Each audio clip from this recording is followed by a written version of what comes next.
Okay, final video for today. The the the idea of the video is that you should believe in yourself. That sounds really, you've heard that everywhere. Everyone says, "Oh, believe in yourself. Like you can do it." But I'll look at it like from the other way, right?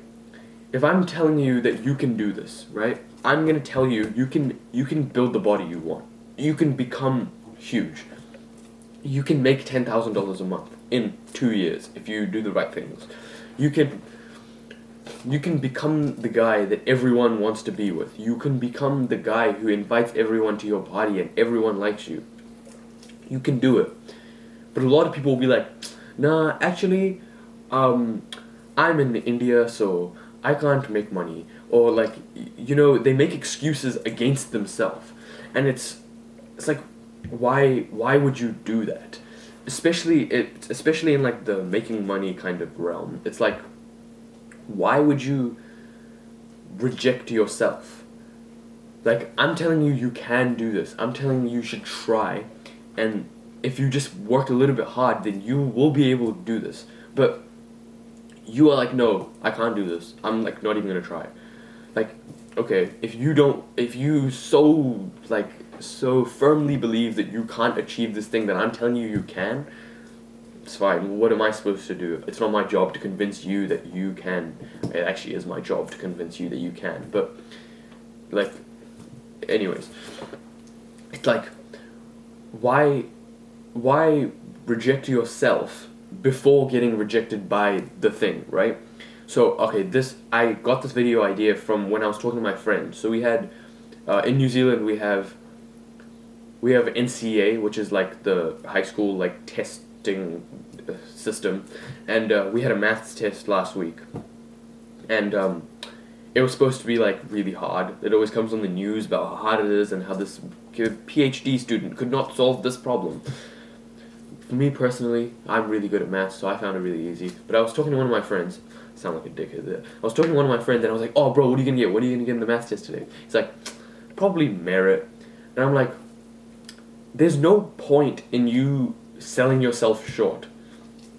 You can read about this in The Magic of Thinking Big, which is like the greatest book for like fixing your mindset. It's like, I think it's the first book you should read on self improvement because it really opens your mind to like how much you can actually achieve. He's like, "Oh yeah, probably a merit," and I'm like, "Why didn't you say excellence?" He's like, "I don't think I can get excellence," and then I'm like, "Okay, but why don't you try and get excellence? Say that, okay, I'm gonna try and get excellence, and then if you fail getting it while trying, fine, right? If you're trying to get excellence, but then you can't get it because you tried, that's fine. Like, I wouldn't be bothered with that. But instead, he chose to reject himself first and think, you know what, I'm I'm probably gonna get merit. And this is like, it's not his fault, obviously. Most people do this because that's just how society has conditioned us. They've conditioned us to think like that you can't do as much as you think you can. Actually, I don't know how true that is. Anyways, it's like, you should always strive higher because you think, okay, I'm gonna do this. Obviously, don't be delusional. Don't think tomorrow I'm gonna make $1 million because that's like, you know. But you wanna. There's no point in you saying I can't do this thing that you quite possibly could. It's like the same thing with girls. Like, if you want to ask out a girl before you see her, you're like, "Oh, she's hot. I want to ask her out." But then most people before even going to talk to her, they're like, "Man, nah, she's way too good for me." Like, what is the point in that? If you go up and she says no to you, fine. But you saying no to yourself before even like talking to her, that's crazy. Like, come on. Like, there's no point in you rejecting yourself. You should at least try. This is something my parents have been telling me my whole life, and I just never like it. So it's pretty ingrained in my mind. But like, if you try, if you usually my parents use it in like in the context of like studying for school because that's what they really care about. But see, like, if you study for a test and you work really hard and then you fail, that's fine. I don't mind. Like, if you study hard and and then you don't get the mark you want, I don't care. Because you worked hard for it. There's nothing I can do about that. But if you didn't study enough and then you fail, that's on you, right? If you are fat and you don't go to the gym, that's on you. That's your fault. You can't blame anyone else for you being fat. If your social skills are bad and you've never improved them, you've always just sat inside and played your League of Legends, you have no one to blame but yourself, right? But that's because most of these things is because you reject yourself first. The fat guy rejects himself from going to the gym because he thinks, I'm too fat to go to the gym because I can't lift these heavy weights. That sounds stupid, right? You're going to go in there, you're going to lift the easy weights first, and then you can lift the heavy weights. The person who wants to be a YouTuber says, I can't record videos like you can. I can't talk as well as you can. So I'm just not going to record. You can't record them because you don't do it, right? Don't reject yourself first. First make the video, and then if everyone hates you, if everyone is in the comments saying, you suck, you should stop recording videos, then fine, stop. But no one's going to do that. You're not going to walk into the gym, and then no one's going to be like, man, you're too fat to be in here, get out of here. It's like, it's very obvious when you can very obviously tell when someone has rejected themselves rather than being rejected, right? Same thing with the girl example. That's the best example you can find, right? There's a girl you want to talk to, but you're like, man, she's way out of my league. There's absolutely 0 point in you doing that. There's no point, like, if you embarrass yourself in public, what's gonna happen? This girl you've never met before is gonna think you're, like, weird, and that's it. Right?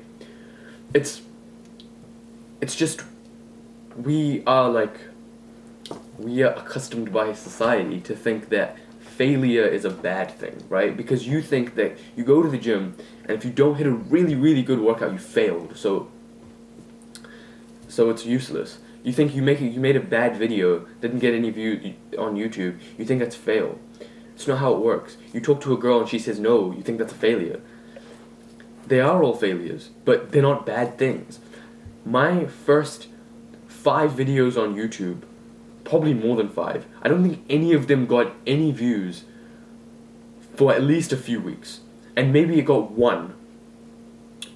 I think my 4th video got 1 view from some random YouTuber, and so he was like similar size, he had like 11 subscribers and I had none, right? That after like 2 weeks of making videos, then I got my first view. And they were all rubbish videos. And this guy went to the comments and said, well done, keep going. And, obviously that makes you feel so good, right? This is the idea of delayed gratification. Don't reject yourself now because you're bad at it. Try. And if you fail, which if you fail so miserably that you want to quit, I don't know where the idea of this is gone. Don't reject yourself. Try it first. There's no point in rejecting yourself before you try something, because what if you don't fail? And most of the time, even when you do fail, it's a good thing. With my first 5 videos, they were all rubbish. They were terrible videos, but they got me going. They built momentum for me to start recording videos every day. They started to get me more comfortable in front of the camera. And if I hadn't made those 5 rubbish videos at the beginning, probably more rubbish videos, but if I hadn't made those videos at the beginning, I wouldn't be here, right? If I walked into that maths test and I said, you know what, I think I can get a merit, I probably would have. I probably would have gotten a merit, or I probably would have gotten, maybe not even merit, maybe I would have gotten achieved. But obviously we haven't got the results back, but I'm pretty sure I aced it. Hopefully I got 100%. But, I went in there and I was like, I'm going to get 100% on this test. Because I was prepared. I studied for it. And it's just the same in everything else. There's no point in rejecting yourself and not trying. Just try. 99% of the time, you will regret not trying. I don't know a single person who has, regretted trying something like that, right? No one has ever regretted studying for a test. No one's ever, you know what I mean. No one's ever regretted going to ask out a girl, right? No one's ever regretted thinking big. No one's ever been like, man, I set my goal way too big. But, so, yeah. So you shouldn't either. Don't reject yourself. Try hard, and you will not regret it. Goodbye.